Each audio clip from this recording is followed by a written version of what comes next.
What's going on, guys? Welcome to Victims and Villains. If you guys are new to our content, we create content like what you're watching right now, simply to educate and engage individuals like yourselves on mental health awareness and suicide prevention through pop culture. My name is Captain Nostalgia. I'm a writer, podcaster, and the director of our film festival, Horrific Hope. If you guys would like to submit your nightmares, whether they're screenplays, short films, or feature films, links are in the descriptions below. And if you're a small business owner and just want to support good causes, consider also sponsoring our film festivals. Well, show notes are in the descriptions below. And shout out to our sponsors that we have accumulated already with Diabolical DVD, Convicted Printing, and Fears Literature. All of which you guys can find in the show notes below, as well as links to our social media, podcasts, more movie reviews like this, interviews, and most importantly, our mental health resource library. Now, I feel like I have been waiting long enough to talk about this movie. This movie started airing its trailers, and I started seeing promotional material for this movie a year ago, and it was supposed to come out earlier this year, and then Lionsgate was like, nah, we're going to push it to spooky season, because that's going to drive our ticket sales. I don't know, maybe it will. I don't know, but we're talking about Pray for the Devil. Pray for the Devil tells the story of a young nun named Anne who basically has had a past trauma experience with possession and is interested in kind of shaking up the hierarchy of the Catholic Church and tries to pursue exorcism, and, well, a bunch of demonic stuff happens. So that's kind of as much as I can get into without actually spoiling the nitty-gritty of this movie. I feel like what I'm getting ready to say as a horror fan really isn't actually probably a fair statement to make about the religious supernatural subgenre of horror when something like slashers exists, but let me just say that as a Christian, I guess, more or less, and a cinephile, I have a higher expectation when it comes to the religious subgenre of horror. And I truly feel like, well, exorcism movies in particular are a dime a dozen. They are a really, really hard, it's really hard to kind of do one of these movies right. I feel like you have like the greats of the genre in movies like, of course, 1972's The Exorcist and 2005's The Exorcism of Emily Rose. Then I feel like you have like little hidden gems like The Devil's Due. And unfortunately, Pray for the Devil is just not, does not fall in either one of those categories. I feel like Prey has really great ideas and good concepts that made this film feel really refreshing in the scope of religious horror. It's something that like I hadn't seen before. Like there's one point in the climax where there's actually a holy water baptismal, which was a really cool set piece to kind of juxtapose to the rest of the film, and it was just a really awesome sequence. And also at the same time, that it kind of shakes up the formula a little bit of what we've kind of come to know from movies like this. And I felt that there were aspects of this movie, as I said, that were really refreshing.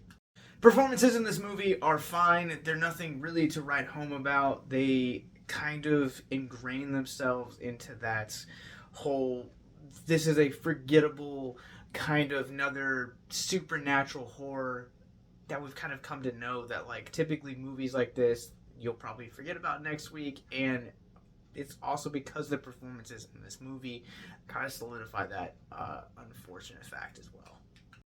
I really wanted to connect to the main protagonist, Sister Anne, who is played by Jacqueline Byers in this movie. They try numerous times to kind of get you to connect with her, and there are some beats of the emotional story arc throughout the film that kind of create for some nice twists and turns, but ultimately it just kind of really falls flat. I think ultimately also what really ends up hurting this movie is its weird editing choices. So this movie literally opens up on a flashback sequence with Anne and her mother, and then not but 3 minutes later, it's a psych evaluation between Byers and Virginia Madsen's character, and those two plot points are continual flashbacks throughout the rest of the story. Like something monumental happens in Sister Anne's life. Boom, we're bringing back these 2 points every time, and it happens like 5 or 6 times throughout the entire movie, and every single time it just kind of takes you out of the story that the narrative of the present day is attempting to tell. This movie also seems to be like trying to like be a social commentary on the women's place in church, and that also just doesn't work. It creates for a really muffled storyline. I really gotta say, the thing that appalled me so much about this movie was its ending. Like, its ending, there are certain character decisions that happen that are completely contrary to other character decisions that happened earlier in the movie. Not to mention that this movie like should have ended one way and ends a completely different way, and I just kind of walked out of the theater with a really sour taste in my mouth. And so I'm gonna go ahead and unfortunately give Pray for the Devil a 2 out of 5. I think this movie has really good ideas and great concepts, but unfortunately its narrative is messy. Its editing is like trying to navigate a minefield, and on top of that, there are just things about this movie that just don't work and are just make it another forgettable Exorcist movie.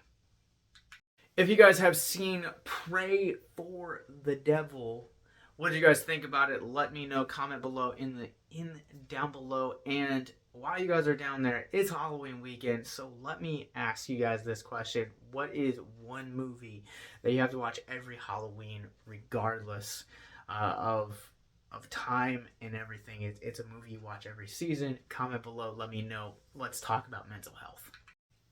There's a point in this movie where, as I said, it does have some refreshing moments that kind of go against the norms of the genre, and one of those norms is trying to replace the word of God, rebuking the devil, or the demon inside rather, and kind of targeting the individual, not necessarily the demon, but the host, kind of reminding them that they're loved and really encouraging them that way.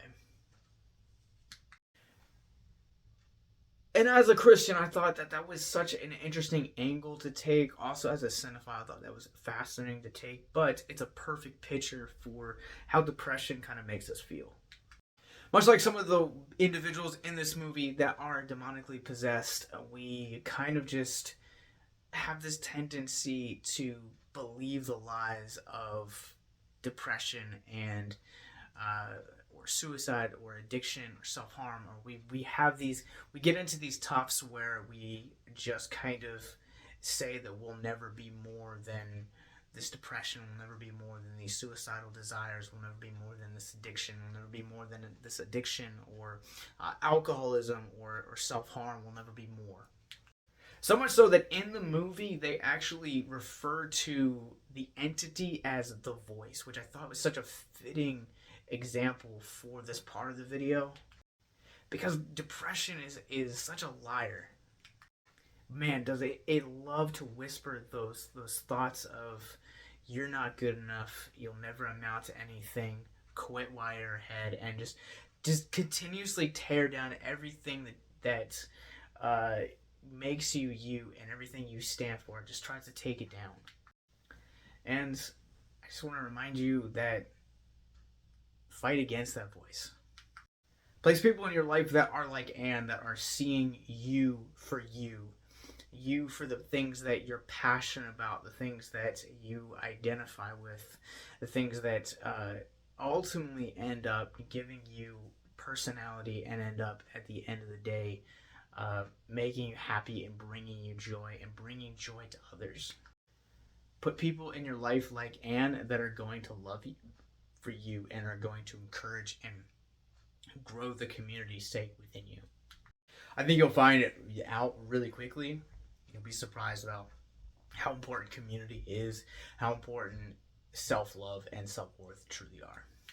And as always, if you or someone you know is struggling with suicide, addiction, self-harm, or depression, our links to the social media and or our mental health resource library are in the descriptions below. Thank you guys for watching, and until next time, happy holidays.